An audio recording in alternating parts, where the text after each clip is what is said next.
Hi, I'm Jim Geraghty of National Review, and I'm joined here at CPAC by former Republican Governor of Maryland, Bob Ehrlich. Good to see you. Governor, so you have recently had a book come out. Yeah. And obviously the bookshelves at the political sections of Barnes & Noble have a lot of space. There hasn't been enough books out lately. So what made you decide to write this book? Well, the title is America, Hope for Change, right? This is my second book. Okay. And this is the book I wanted to write.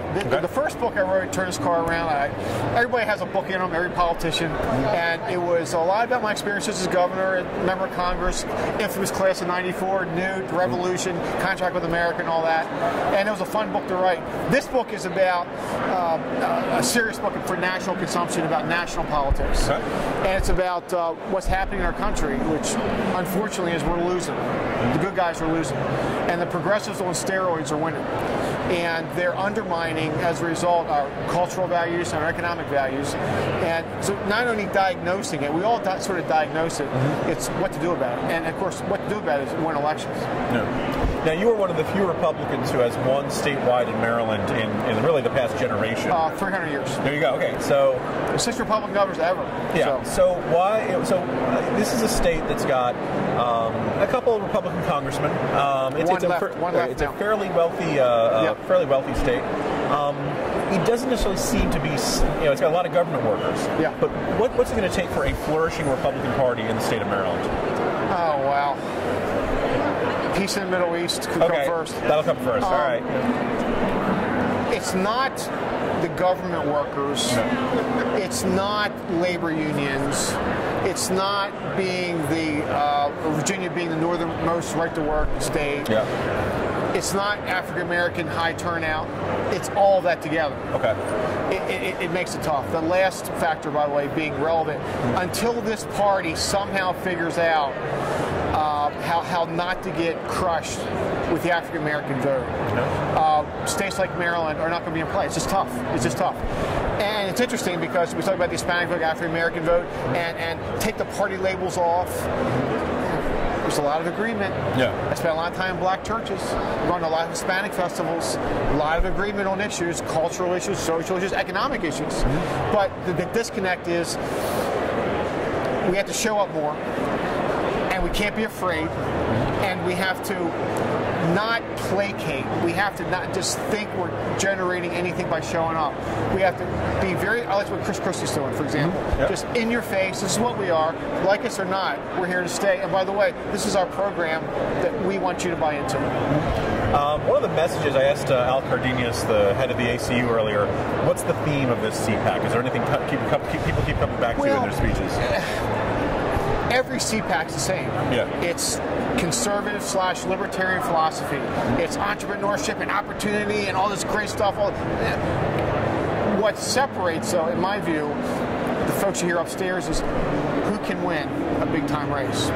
Who can get that moderate who's voting against us? Who can get that suburban woman who thought that Mitt Romney was going to be deceiving us or something in birth control pills at the end of that campaign?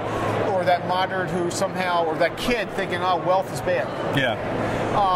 Who is the candidate with the telegenic appeal, the charismatic appeal, to reach into that tube and get those votes that we need in Ohio, in Florida, in Michigan, in Pennsylvania to win? But once you win, as Chris said, once you win, a lot of things get cured. You got to win. Okay. Now, so you ran and won in 2002. You said infamous class of '94. But you're also the infamous class of 2002. So you're doubly infamous. '94 is really infamous. Yeah. I'm double infamous. All right. Yeah. 2006, obviously a tough year for Republicans all across the country. You ran again in 2010 and was not successful.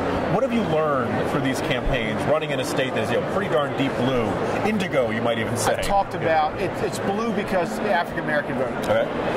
And when the turnout model gets to be 25-30% statewide, and you're losing 90%, and it's sort of less to do with you than your party. We took a poll in 2006 in this county. My approval rating was close to 50 in majority African American county. Terrific. Okay. Who are you going to vote for? Next question in the poll? 18. Wow. So in the space of 2 seconds, I lost 30 points because of my party. As long as that disconnect exists, it's going to be hard for us to win in states like Maryland. Blue states, coastal states. Okay. Now, you still live in Maryland, correct? Annapolis, correct. Annapolis, okay. We have a bit of a problem with the state's health insurance exchange. You noticed. Yes, and, my understanding, they don't know if it's ever going to work. They've had to get directors. The contractors involving the subcontractors. I think this is the high water mark, by the way, for Obamacare in Maryland. It goes south from here. Really? Okay. And then so will that be like fiery, fireballs from the sky? Every time I think it can't get worse, I open a newspaper. Pestilence and plague or something. So, all right. The problem in a state like Maryland is, unlike other states, are there consequences? Are there repercussions from this gross failure of government? And usually the answer is no. Okay. Not that Governor O'Malley is calling you up and asking you for advice, but if he were in a mood to listen, what would you tell him on the exchanges in Obamacare? Well, actually, he'll be out of office in a few months. Okay. I would tell I'm telling the Republican candidates running, and hopefully the Democratic candidates as well, that we got to do better than this. We have to stop the bleeding. Southern Pennsylvania is Maryland. They're renaming it Northern Maryland. That's a joke. Okay. People get it. The outflow of wealth, of capital, of entrepreneurs, of Fortune 500 companies is dramatic. Like California, success is fleeing Maryland, Delaware, West Virginia, Southern Pennsylvania, Florida. We got to stop getting our brains beat out. That's my message. Always a big fan of not getting brains beaten out.